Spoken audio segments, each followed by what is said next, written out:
Revelation 1154. From the 31st of October 1939. Eternal Truth. Word of God.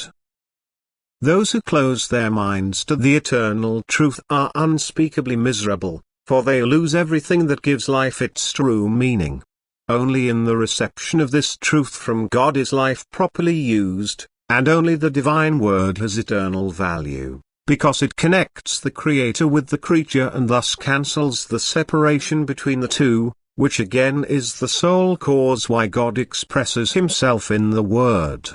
Whoever receives the Word of God with his heart, is to be called rich already on earth.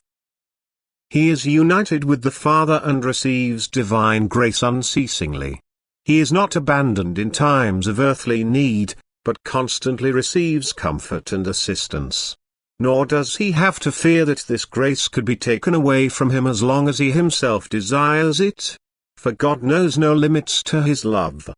The child who wants to receive, is constantly fed with the bread of heaven, which is the eternal truth. Nothing in infinity is more precious than this. It is the divine truth, the only desirable, because who has this, has everything. He who stands in the truth is initiated into the work of God. Everything is revealed to him that is worth knowing and of use to man. At the same time, the understanding for all spiritual work is awakened in him. Knowledge is imparted to him for the purpose of spiritual maturing. The task is given to him to act as a builder of the human soul. He is introduced to the most unthinkable fields and receives unlimited teachings about them, for his knowledge is to serve to instruct his fellow man likewise.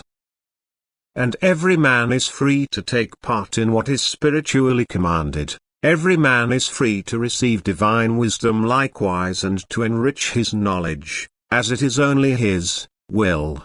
And who recognizes the divine gift of grace and gratefully receives it, he has gained so unspeakably much, because he reaches knowledge and from now on walks the right way for the higher development of his soul.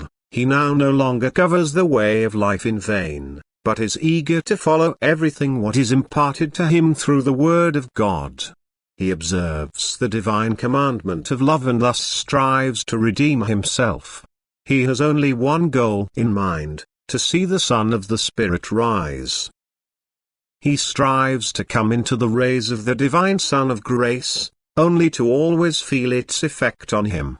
He complies with the divine will with all zeal, and his concern is not only his own salvation, but also the salvation of his fellow human beings, because he recognizes in them the same product of divine fatherly love. He recognizes that all human beings should be of the same spirit and therefore the divine commandments must be constantly taken into account, that every human being should take care of his fellow human being in love, that love should unite all of them and be active for each other.